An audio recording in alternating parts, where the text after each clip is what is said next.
कि जिसको चुनौती नहीं है वो निकम्मा है।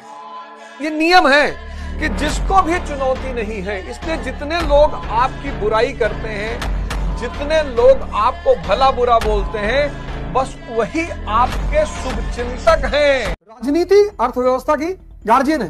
अब तुम बन गई एमपी कानपुर से, और कानपुर को स्मार्ट सिटी घोषित कर दिया कि कानपुर को स्मार्ट सिटी बनाना है। 5,000 करोड़ रुपया दे दिया कानपुर को। अब कानपुर में जो 5,000 करोड़ रुपए का काम होगा वो एमपी के थ्रू होगा, और एमपी ने कहा कि ज्यादा नहीं, 20% हमको दे दो। 5,000 करोड़ का हो गया सारा काम, 2 चुनाव का पैसा आ गया। इसलिए तो लोग इतना परेशान है एमपी विधायक बनने के लिए। अर्थव्यवस्था उनके हाथ में आ जाती है। कोई सेवा करने थोड़ी जा रहा है। जिन्होंने सेवा की उनके खानदान का पता ही नहीं कि उनका खानदान कहाँ है। तो राजनीतिज्ञों को देखो, कोई अपने परिवार से राजनीति निकलने नहीं देना चाहता। कोई भी, वो किसी भी प्रदेश में हो भारत के, सब चाहते मेरे बाद मेरा बेटा मेरी बेटी परिवार में ही रहे राजनीति। वर्ल्ड है, यहाँ इस्लाम पैदा हुआ, सऊदीया।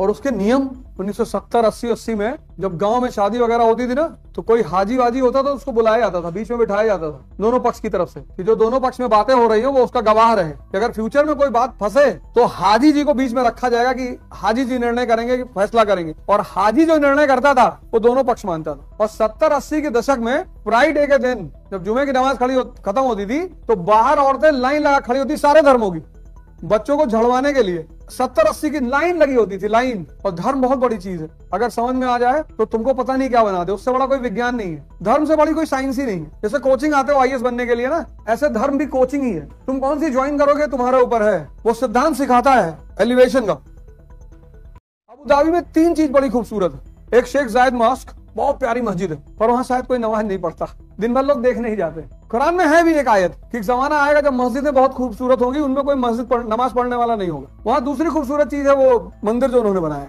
बहुत खूबसूरत। और तीसरी चीज उन्होंने बनाया गुरुद्वारा। नहीं तो पंजाबी ढाबा कहाँ खुलेगा भाई। हिंदुस्तान का टूरिस्ट जाएगा, ये कहेगा मटर पनीर। हिंदुस्तान का तो बहुत सारा वैष्णव वाला मत वाला है ना, वो तो खाएगा नहीं चिकन मटन, तो कहेगा कि तवा पनीर। पहले तवा पनीर यहाँ नहीं मिलती, कहाँ से आया हो? गोरखपुर से, जब लाइन में आओगे।